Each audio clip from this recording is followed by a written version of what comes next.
clubs. Charlie, have you spoken to high school kids about? My mother and I are part of a program called Think First, and we talk to, we go to speak, our organization talks from anywhere from 10,000 to 30,000 children a year. I don't know if you're familiar with the organization Root Awakening. Yeah. I've spoken with them for all the local high schools down at Mast, Middletown, North, South, Modern Day.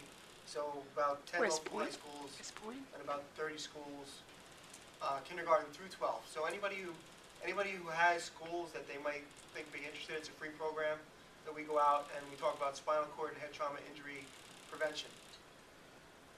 How can our club help you fellows? What can we do in support of what you do? Basically, what we're just trying to do is like spread the word, because we're kind of just starting out. Do we have other clubs that you think might enjoy our message? Or Yeah, or if anybody here has other friends that are part of vertebrae clubs elsewhere, we would be more than happy to talk with them also. It's just great being able to come out and to talk to you guys and share our message. How did you two meet? Before, did you know each other before your... Red Bank Toastmasters. Yep. See, what I'm trying to do is polish my public speaking, and Charlie is president of that club, so I went over there, and since what, April? Yeah. So that's a way. Yeah, you young fine men in the back. This is totally unrehearsed. Oh, yeah, all right. I'm blindsiding Keith here, but just to put a little perspective on this and maybe bring it closer than even he is letting us get. My name's Craig Williams. I became very good friends with Keith about 2 years ago when I was the executive director of the foundation at Robert Wood Johnson University Hospital down in Brunswick, which was a terrific job, and of course I met a lot of people who had overcome challenges and obstacles in their lives. I did the corporate law thing at Prudential and John Hancock for 20 years as an M&A attorney, and I worked at Morgan Stanley as an investment banker and survived 9/11, barely, by the skin of my teeth. And that day I realized that I needed to do something that made a difference, that put me in a position where I could do something on a day-to-day basis that served people or something good rather than sort of a monolith, an organization that would go on in perpetuity. Doors opened for me, and I took sort of the route that led me to meet someone like Keith. Keith has served as an inspiration for people at hospitals and other healthcare facilities. Truly think about what it would be like at the age of 36.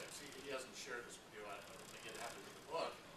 To not be able to walk, feed yourself, talk at the age of 36 with a wife and young children, and more or less, as we've heard a little bit, at the top of your game in terms of business and other things in your life. Having to start over, 10 or 11 years ago was really traumatic, and I have to tell you, so there's a strength to be garnered from Keith and an inspiration to other people. When we have problems, the old things, we'll look at the person next to you. You don't know what their challenges are. So truly, when I first met him, he agreed to actually meet in this hotel, and I didn't know what to expect. It was a phone conversation, and I was pleasantly surprised to see a preppy-looking guy with his logo khakis and a blazer on.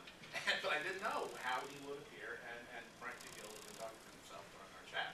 But in my view, the message is one of inspiration and of other people as to what you can do with the determination and the will, even when some members of family, as was referenced earlier, namely Keith's spouse, like after a number of years, just said, I really can't do this anymore. So there's a lot to the story, and I'm just very honored to have you. Okay. Charlie? Yes. I've got 2 college-age kids, and every time they go out at night, it's always in the back of my, can't sleep at night, wondering, are they going to, do you have any suggestions or techniques or offer? Well, if you can get them to programs where they get to see the consequences. When I had my injury at 18 years old, I had no idea what the possible consequences of a spinal cord injury were. You might have seen somebody on television, but not having ever met anybody with a spinal cord injury, I didn't even know that you could have a spinal injury. I thought the guy who was driving would get a DWI, or we might die, but the in-between was never there. So get them some exposure to what the real consequences are.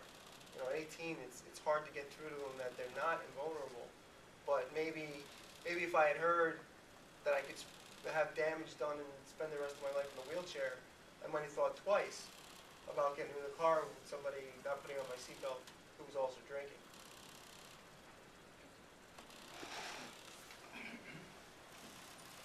All right, thanks again.